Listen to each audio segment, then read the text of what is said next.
This pattern is called the Stone Midge. Normally it's dressed on a size 16 or 18, but for this purpose I'm dressing it on an Airex Dry Fly Light size 14. For the silk I'm using a vintage spool of Purcell's number 10, which is ash.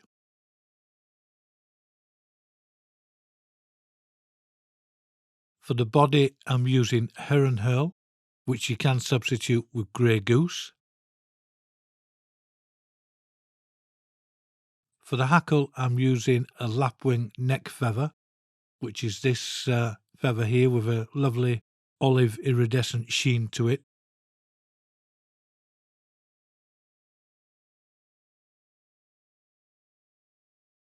And for the head I'm of course using the obligatory single strand of peacock herl. Now to dress the fly we simply come in with our tying silk and bind it down with 2 or 3 nice tight wraps immediately behind the eye of the hook.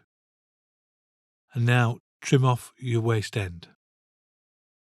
Now taking your peacock herl, simply trim off the tip end, which is the brittle part, and mount it onto the top of the hook directly behind the eye with a couple of turns of silk.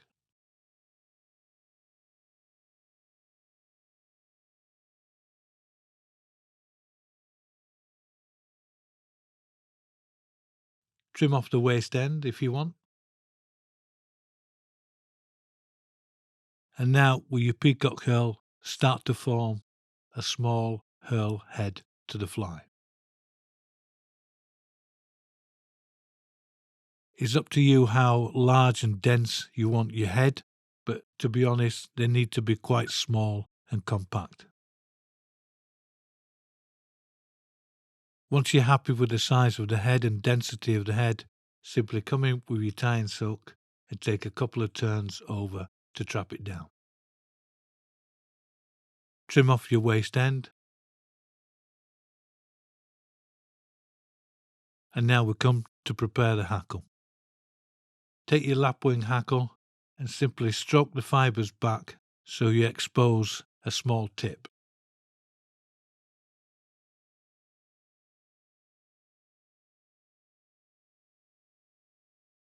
Something like that.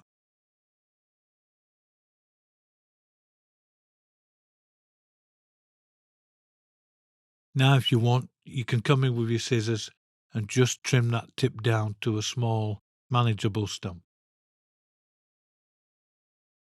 Now mount the hackle onto the hook with a couple of turns of silk directly behind where you have your peacock herl head.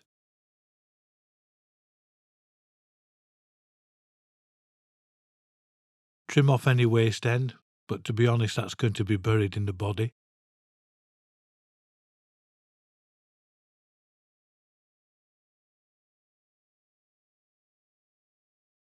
And now, taking your hackle in your hackle pliers, take 2 or 3 turns of hackle.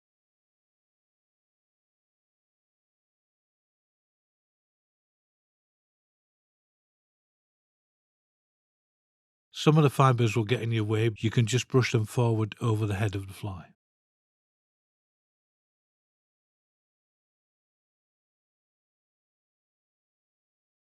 It's up to you how many turns of hackle you want, but I'm going to take 3 turns.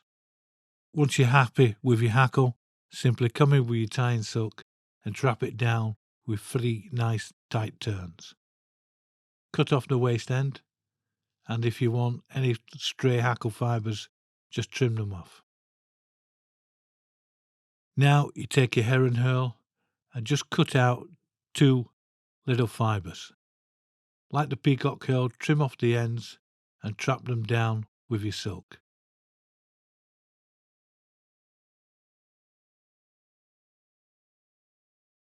And now with your tying silk, bring it down the hook shank in tight touching turns to a point somewhere between the end of the barb and the point of the hook, roughly about there. Now again in tight touching turns, bring your silk back up the hook shank to a point directly behind where you've tied in your hackle. Take your heron herl or goose herl in your hackle pliers and form the body by just wrapping the herl in tight wraps.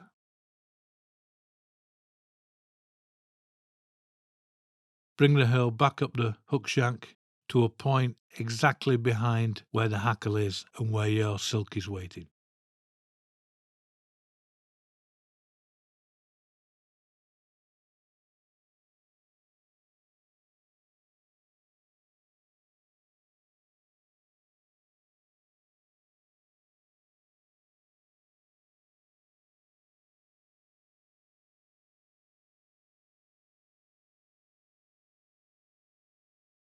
Now come in with your silk and bind it down with a couple of firm, tight wraps.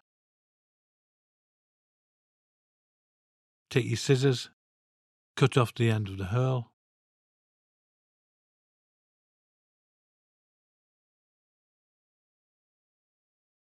and now come in with a whip finish tool and simply put 2 nice tight turns of whip finish directly behind the hackle. Pull it tight, and now come in with your scissors and cut it off.